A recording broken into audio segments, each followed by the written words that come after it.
Ciao amici e amiche del segno del Sagittario, benvenuti, io sono Angela e questo è Exotaric World ed è così che mi trovate sui social. Questo è l'oroscopo settimanale dal 6 al 12 aprile. Prima di iniziare vi ricordo che è una stesa generica, prendete solo ciò che vi risuona e potete integrarlo col vostro ascendente per avere più informazioni. In descrizione trovate le recensioni dei mazzi usati, i link per acquistarli e i link alle playlist per conoscere il significato delle carte della Sibilla Lenormand e della Sibilla italiana. Vi invito a iscrivervi e abbonarvi al mio canale per sostenere il mio lavoro. Vi ringrazio moltissimo se lo farete o lo avete già fatto. E adesso andiamo a vedere come andrà la vostra settimana, le energie principali, i segni zodiacali da attenzionare, l'amore, il lavoro e le finanze. Come prima indicazione troviamo la torre. Allora abbiamo un inizio dove cerchiamo la massima attenzione, cura e anche forse possibilità di prepararci per bene a qualcosa di importante? Probabilmente sì, oppure abbiamo bisogno di osservare intorno a noi situazioni, persone, magari abbiamo bisogno semplicemente di riposarci un attimino, non solo per recuperare le energie o forse anche proprio per concentrarsi su qualcosa di importante, sia a livello personale, anche cose che possono riguardare la casa, la famiglia.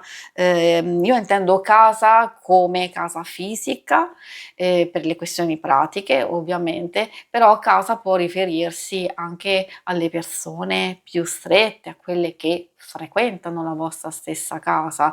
Se poi lavorate in casa, allora ecco che alcune cose possono fare riferimento anche il vostro stesso lavoro, come sicurezza, come stabilità, oppure come possibilità di anche valutare possibili cambiamenti da fare. Dico questo perché essendoci la carta della bara è un momento, è vero, particolare o di profonda stanchezza, e quindi abbiamo accumulato stress, abbiamo bisogno proprio così di chiuderci e riposarci, e allora abbiamo l'opportunità di farlo, oppure parlando di grandi temi magari abbiamo bisogno di affrontare una fase di trasformazione, di evoluzione, di chiudere un ciclo di esperienze e portarci verso un nuovo inizio, e magari questa è proprio la settimana giusta per farlo. I segni zodiacali da attenzionare sono principalmente quelli di Terra, Toro, Vergine e Capricorno, e abbiamo un po' anche quelli di fuoco, Ariete, Leone e Sagittario.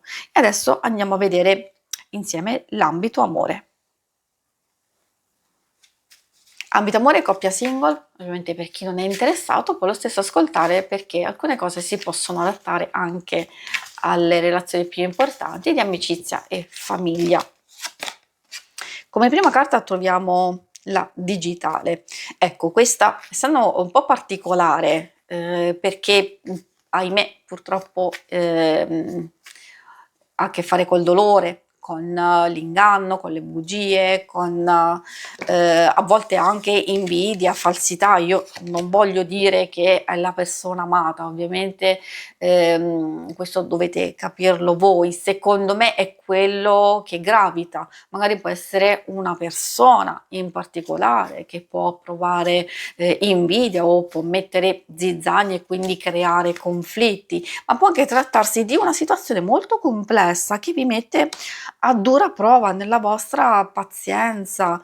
Ecco, forse perché ci sono alcune carte che fanno riferimento alla protezione, alla sicurezza, al portare conclusione e trasformazione in alcune cose. Quindi può essere l'indicazione principale, secondo me, di queste carte il momento giusto per rendere il rapporto molto più unito, molto più costruttivo, perché se ci si attacca alle questioni negative, alle dinamiche che magari non dipendono neanche da voi, non è assolutamente giusto secondo me. Quindi bisogna far quadrato, bisogna proteggere se stessi e la propria relazione, e io parlo anche, come vi dicevo, quelle più strette. Dovete far ovviamente attenzione a cosa va protetto. letto e anche da chi, magari anche da altre situazioni che ovviamente, come vi dicevo, possono essere abbastanza difficili. Settimana impegnativa può esserlo anche per i single, perché magari ci sono delle cose che, vi fanno sentire isolati, chiusi, quindi che non stanno, funzionando proprio benissimo. Allora, mentre alcune carte possono fare riferimento che c'è una specie di attaccamento, di insistenza e ostinazione verso alcune situazioni o una persona, dipende magari, se avete già conosciuto, frequentato qualcuno, allora magari avete già visto e capito se può fare al caso vostro, perché se le cose non stanno funzionando e non siete soddisfatti, allora meglio lasciare andare quella persona, soprattutto se magari non c'è interesse, non c'è attenzione. Oppure potrebbe essere una new entry, allora queste in qualche modo possono o mettervi in guardia, di fare attenzione, oppure pian pianino, può essere una vostra paura che mettete in questa nuova conoscenza, allora lì bisogna capire che, certo bisogna mettersi in gioco, assolutamente sì, se lo si vuole, però anche di proteggersi, di far sì che, una cosa si possa sviluppare nel miglior modo possibile. E adesso procediamo con l'ambito, più pratico del lavoro, delle finanze. Vediamo che cosa vogliono dirvi. Troviamo la carta gelosia, la carta poi del nemico. Ecco, queste sono quelle che fanno riferimento secondo me a una fase un po' complessa e un po' difficile. Poi per alcuni magari si tratta a livello di finanze, di proteggere i vostri risparmi, di fare attenzione alle spese, potrebbe esserci qualche imprevisto, a volte può riferirsi anche a una persona che fa troppe richieste, che vi chiede del denaro, a volte può essere qualcuno molto vicino, un parente, eccetera, oppure non solo denaro, richiede tanta energia, tanta attenzione. Ci troviamo, ad esempio, nel lavoro ad avere a che fare con, un capo o dei clienti che sono eccessivamente, ossessivi o hanno delle pretese, delle richieste allucinanti. Ecco, questo giusto per farvi, capire con dei piccoli esempi, ma potete,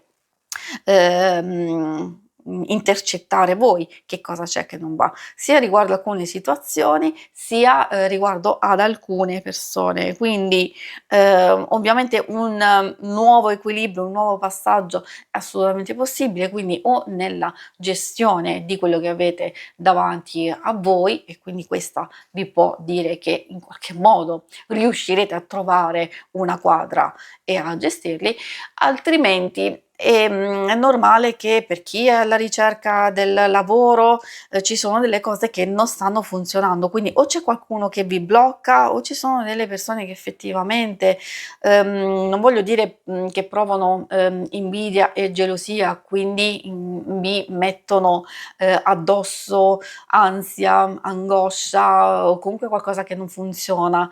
Ecco perché vi sto dando delle informazioni per aiutarvi a lasciare andare, a trasformare qualsiasi cosa non sta funzionando, e sicuramente questo nuovo inizio vi porterà molti più risultati. Si conclude qui la lettura, vi ringrazio per avermi seguita. Se volete, in alto a destra trovate il logo per iscrivervi al canale, mentre in basso trovate le schermate per vedere il vostro oroscopo mensile e lunare quindicinale. Alla prossima, vi auguro una buona settimana. Ciao!